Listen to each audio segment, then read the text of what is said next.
Good evening class 12। हम लोग increasing और डिक्रीजिंग जो टॉपिक था हमारा चैप्टर 6 का एप्लीकेशन ऑफ डेरिवेटिव, वो हम स्टार्ट कर चुके थे। इसमें हमारे पास कुछ हमने लेक्चर 1 ले लिया, इसका एक लेक्चर ले लिया था, उसमें हमने कुछ आपको इम्पोर्टेंट चीज़ बताई थी। अब कुछ बच्चों की क्वेरीज थी, प्रॉब्लम थी बच्चों की कि सर हमें थोड़ा एक छोटे से तरीके से इसको बताइए। तो मैंने वहाँ पे जो क्वेश्चंस थे मैंने आपकी बुक की तरीके से टाइप बता दिया था। जो एक लास्ट टाइप था, थर्ड टाइप था, उसमें मैंने डिफरेंशिएट कराया था। तो डिफरेंशिएट से आप सभी क्वेश्चंस कर सकते थे, तो उसी सब में पूरे क्वेश्चन उसी से करूँगा ताकि आपको कोई कंफ्यूजन हो। देखिए इंक्रीजिंग होने के लिए कौन सी कंडीशन होती है, जो हमारे पास फंक्शन एफ गिवन होता है उसका डिफरेंशिएट कर दीजिए।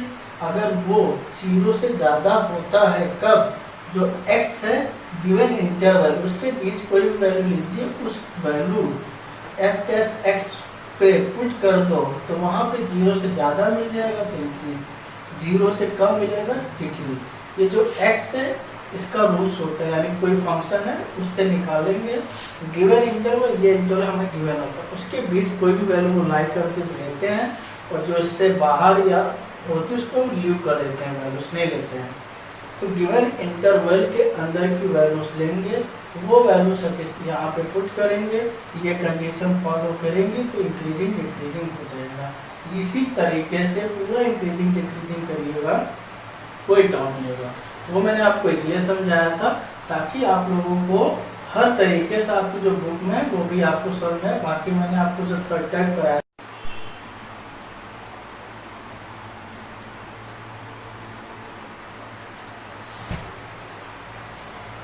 देखिए, ये क्वेश्चन है हमारे पास, find interval in which function, ये फंक्शन है sin x plus cos x। यहाँ पे जो x है वो 0 से 2 पाई के बीच है, 0 भी इंक्लूड होगा और 2 पाई भी होगा। इसे हमें बताना है कि ये इंक्रीजिंग है और डिक्रीजिंग है। तो हमें मैंने बताया था आपको कि आप क्या करें, जो फंक्शन है उसको एक बार डिफरेंशिएट कर लीजिए। तो sin x का डिफरेंशिएशन cos x का माइनस साइन है। फिर कंडीशन चेक करने के लिए f dash x equal to 0 करते हैं, वहाँ से हम x वैल्यू निकाल लेते हैं। तो x tan x equal to 1 आया, तो tan x की वैल्यू 1 कब हो सकती है, tan x इक्वल टू 1, ये पॉजिटिव कब होगा, फर्स्ट क्वाड्रेंट में या थर्ड क्वाड्रेंट में। तो फर्स्ट क्वाड्रेंट का मतलब होता है π/4 और थर्ड क्वाड्रेंट का मतलब है 180 प्लस π/4, यानी कि पाई प्लस π/4, 5 π/4, यानी कि 45 डिग्री और 225 डिग्री पे इसकी वैल्यू 1 होगी। और ये दोनों एंगल 0 360 के बीच में लाकर, इसका मतलब दोनों वैल्यूज होंगी। इसकी बाद की वैल्यूज हम लेंगे, ऐसे तो ये हमारे पास किसमें भी हो सकता है, 360 प्लस 45 2 पाई प्लस π/4 पे भी हो सकता है, पर हम वो नहीं लेंगे क्योंकि हमें 0 2 पाई के बीच दिया। अगर ये 0 से पाई के बीच इंटरवल होता तो ये वैल्यू भी ना लेते, फिर ये लेते। तो इस चीज़ को ध्यान दीजिएगा कि जो इंटरवल गिवन है वो किसके किसके बीच है, तो वो वैल्यू लेंगे। अगर ये 0 से पाई होता तो 45 लेते, 225 ना लेते, पर ये 0 से 2 पाई है तो सिर्फ हम 45 और 225 दो वैल्यूज लेंगे। इस चीज़ का ध्यान दीजिएगा बच्चों। तो यहाँ पे π/4 5 π/4 दो वैल्यू x की आ गई जो इसके बीच लाई कर रहा है। अब हम इसको नंबर लाइन पे ड्रा कर लेते हैं। आपको ये पता था कि इसके जो इनिशियल थे 0 थे, 2 पाई, इसके बीच आता है π/4 और 5 π/4, ये वैल्यूज आती हैं। यहाँ पर रख लीजिए। अब आप, तो आपको जो इंटरवल मिल गया, क्या क्या इंटरवल मिल गया, इंटरवल आपके पास 0, π/, ये क्लोज होगा, ये ओपन होगा, 5 π/4 और ये दोनों ओपन होंगे, फिर 5π/4 कॉमन 2π, ये इंटरवल, ये ध्यान दीजिए, ये क्लोज, ये क्लोज, ये ओपन है। तो इनके बीच की कोई भी वैल्यू लाई कराइए तो वहां से हम पता कर लेंगे। अगर f डैश x पे रखिएगा, इस पे वैल्यू रखने पे f डैश x की वैल्यू 0 से ज़्यादा आ जाएगा तो इंक्रीज करेगा, 0 से कम तो डिक्रीज। हम पुट करते हैं फॉर 0, π/4 के लिए हम पहले चेक करते हैं। सबसे पहले हम 0, π/4 के लिए चेक करते हैं। तो f डैश x पे रख दीजिए आप, इसके बीच कौन सी वैल्यू होगी, 0, π/4 के बीच π/6, तो इसको हम चेक करेंगे एट π/6 पर। तो f डैश π/6 क्या होगा, cos π/6 minus sin π/6, cos π/6 cos 30 √3/2 और sin 30 1/2, √3 माइनस 1/2।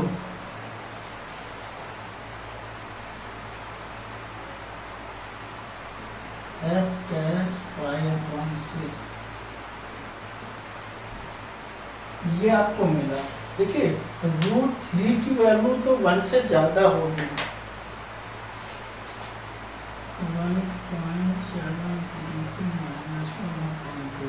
इसका मतलब ये वैल्यू क्या आएगी, पॉजिटिव ही तो आएगी। ये वैल्यू क्या है, पॉजिटिव आएगी। इसका मतलब f डैश x क्या होगा, 0 से ज़्यादा होगा, पॉजिटिव है 0 से ज़्यादा, तो इसके लिए क्या होगी, इंक्रीजिंग करेगा यहाँ पे।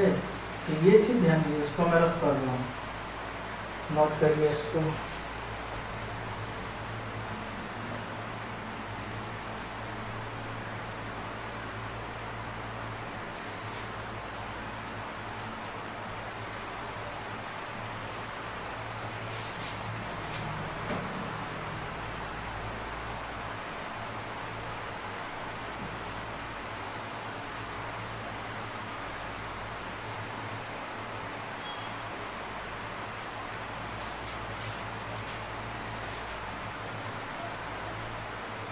So f dash x greater than 0 for 0, इसके लिए क्या 0 है, इसका मतलब क्या होगा, इंक्रीजिंग फंक्शन।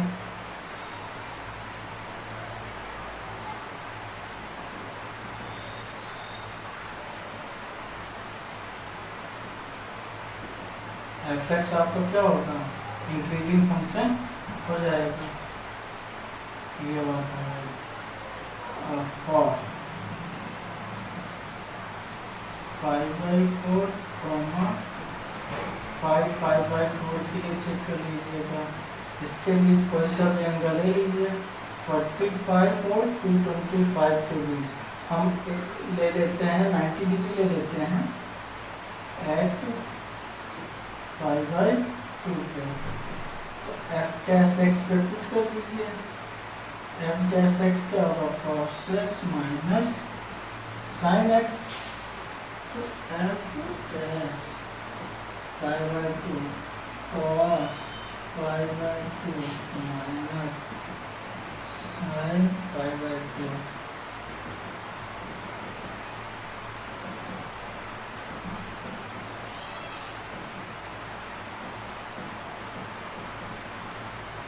निगेटिव वैल्यू आ गई, इसका मतलब जो f डैश x है वो कैसा फंक्शन है आपका, 0 से कम, निगेटिव है ना, 0 से कम। ये रफ कर रहा हूँ मैं, इंटरवल आपने देख लिया।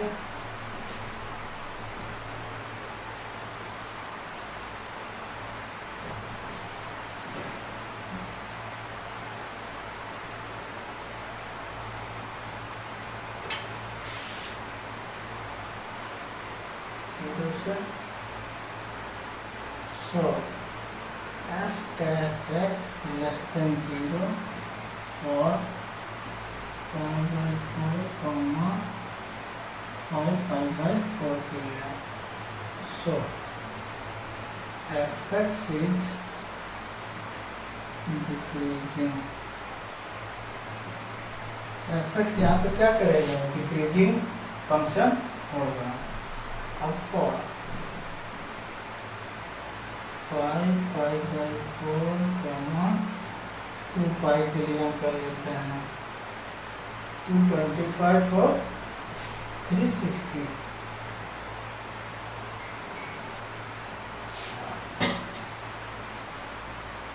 ठीक, 225 और 360. हम 270 डिग्री पे चेक कर लेते हैं. 270 मतलब 3π/2 के at x equal to 3π/2. f dash की वैल्यू रखिए. f डैश क्या है, cos x minus sin x. cos 3π/2 minus sin 3π/2. ये तो 0 -1 +1.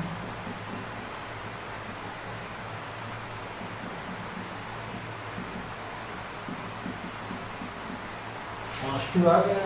पॉजिटिव आने का मतलब f डैश x क्या होगा, यहाँ पे 0 से ज़्यादा. ये बात मैं रख रहा हूँ.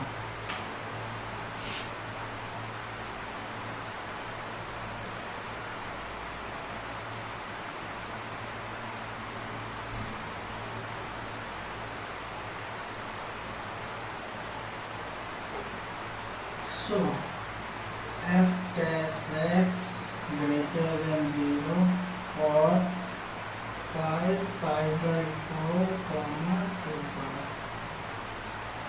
So fx is increasing function.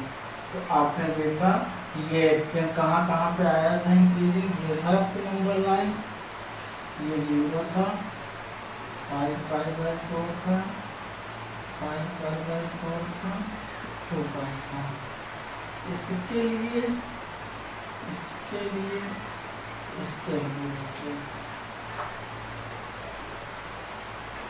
यहाँ पे आपका इंक्रीजिंग आया था. ठीक, इसके लिए. और इसके लिए आपका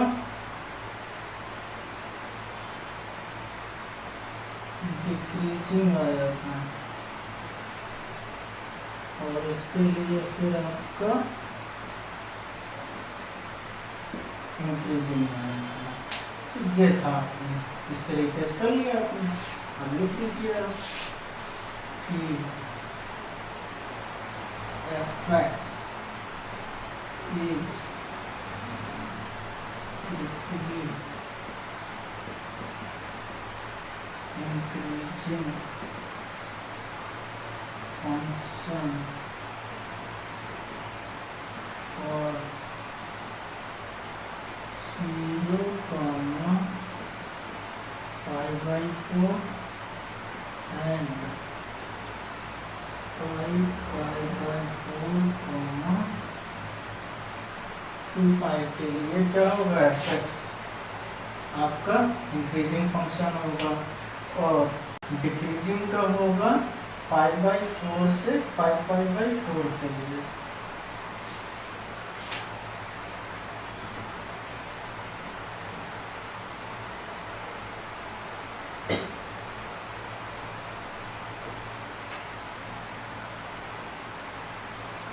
fx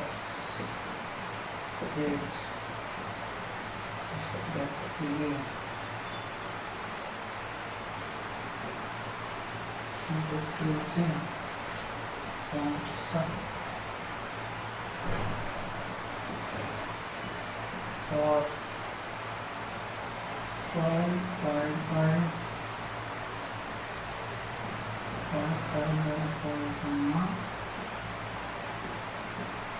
इसके लिए डिक्रीजिंग रहेगा। इंक्रीजिंग आपका 0 से π/4, π/6 इसके बीच इंक्रीजिंग, यहाँ पे डिक्रीजिंग। ये आपके आंसर है। तो आपने देखा, पहले आप एक बार डिफरेंशिएट कर लीजिए, वहाँ से x की वैल्यू निकाल लीजिए, वो वैल्यू हो गई x आ गया। अब वो नंबर लाइन पे प्लॉट कर लीजिए इसके बेस पे, ठीक। इससे बाहर जो वैल्यू होगी उसको हम करता ही नहीं लेंगे। जब नंबर लाइन प्लॉट कर लेंगे, फिर इसको चेक करिए f' पे रख के, क्या 0 से ज़्यादा होगा तो इंक्रीज, कम होगा तो डिक्रीज। यहाँ पर मैंने चेक किया 0 से कम हो गई तो डिक्रीज, ज़्यादा हो गया तो इंक्रीज। ऐसे ही इस पूरे एक्सरसाइज में ये काम करना है।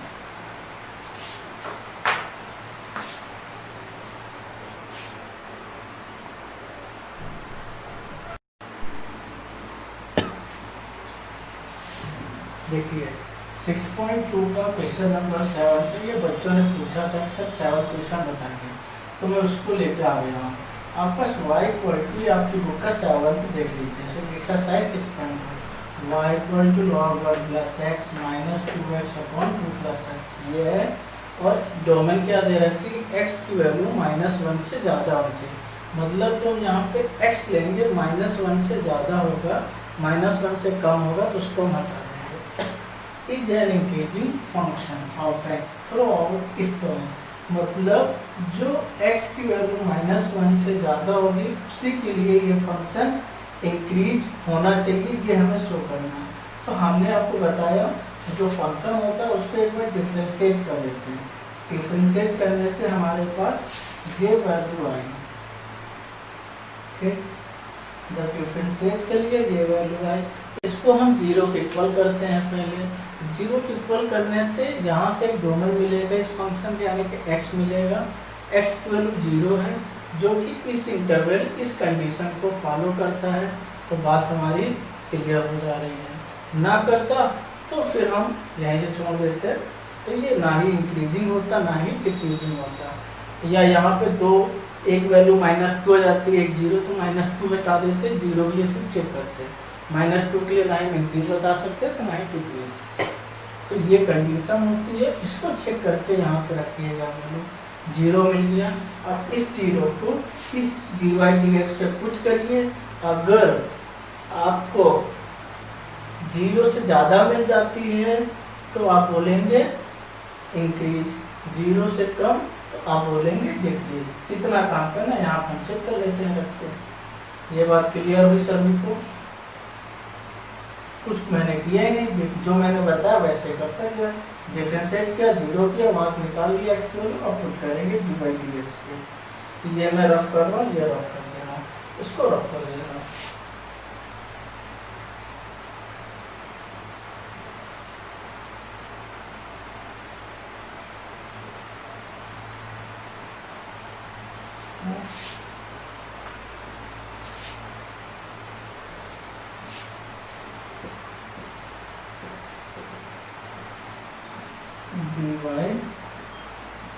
जो dy/dx होता है यही तो f' होता था। तो dy/dx क्या है हमारे पास, ये है। इसको और सॉल्व कर लिया जाए थोड़ा, तो हमें क्या मिलेगा, 4 + x² + 4x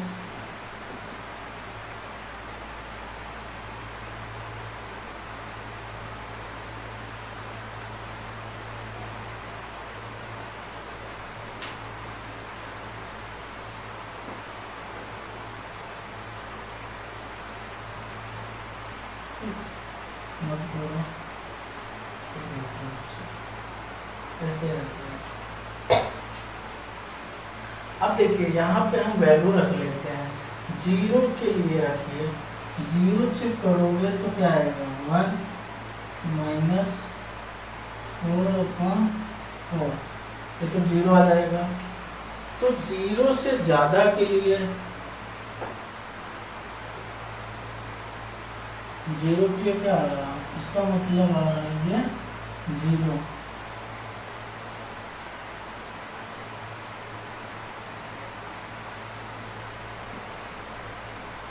यहाँ पे तो ये 0 ही आएगा 0 के लिए।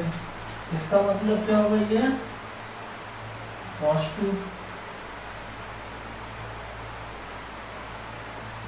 क्या होगा, आपको पॉजिटिव मिल गया। अब आप ले लेते हैं कि 2 ले लीजिए यहाँ पे, क्योंकि -1 से ज़्यादा लेना है। 2 के लिए रख लीजिए। 2 के लिए रखोगे तो भी हमें क्या मिलेगा, पॉजिटिव मिल जाएगा। हम चेक करके आपको दिखा देंगे। ये रखो ना,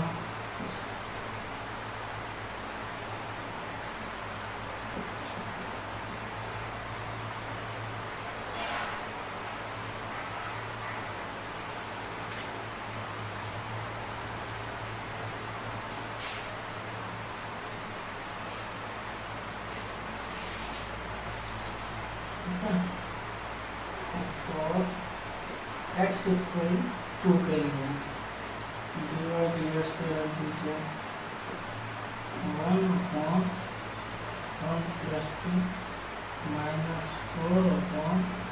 + 2 1/3 - 4/16 1/3 - 1/4, ये क्या लगेगा 4 - 3। तो आपने क्या देखा, dy dx 1/12, तो dy dx क्या मिलेगा आपको, पॉजिटिव। देखिए आप कुछ भी वैल्यू रख लीजिए, 0 यानी -1 से ज़्यादा होने मतलब -1/2 भी रखोगे तो भी यही वैल्यू पॉजिटिव आएगा। इसका मतलब आपने देखा कि -1 से ज़्यादा रखने पे ये वैल्यूज क्या आ रही है, पॉजिटिव आती है। इसका मतलब x = -1 के लिए हमेशा ये फंक्शन क्या होगा, इंक्रीजिंग होगा। ये वैल्यू भी इसके बीच आ रही थी, वो भी हमने चेक कर दिया, ये भी कर दिया। क्योंकि जो वैल्यू हम निकालते हैं इससे जो कंडीशन है उसको सेटिस्फाई करे, ना करती तो हम बोल देते ना ही इंक्रीजिंग है ना ही डिक्रीजिंग है। इस चीज से ध्यान दीजिएगा।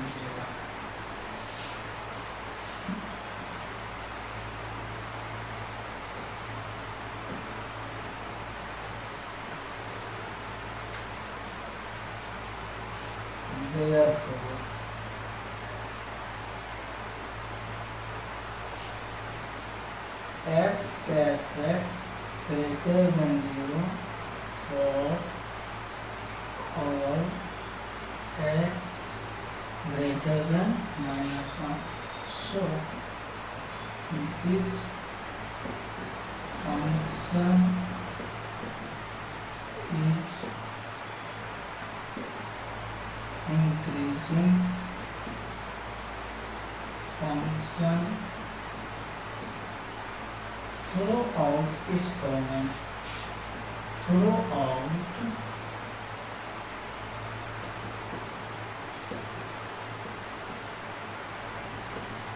its domain। ये आपका प्रूफ हो गया। जब आपने देखा कि ये हमेशा 0 से ज़्यादा रहा है इस वाले इंटरवल के लिए f greater than -1, तो this function is increasing function throughout इस डोमेन। मतलब इस पूरी डोमेन के लिए, इस पूरी डोमेन के साथ के लिए फंक्शन क्या होगा, हमेशा इंक्रीजिंग फंक्शन होगा। तो इस टाइप के क्वेश्चन हैं, यानी कि यहाँ पे अब क्या करना है, अब हमेशा ऐसे करिए इसी टाइप।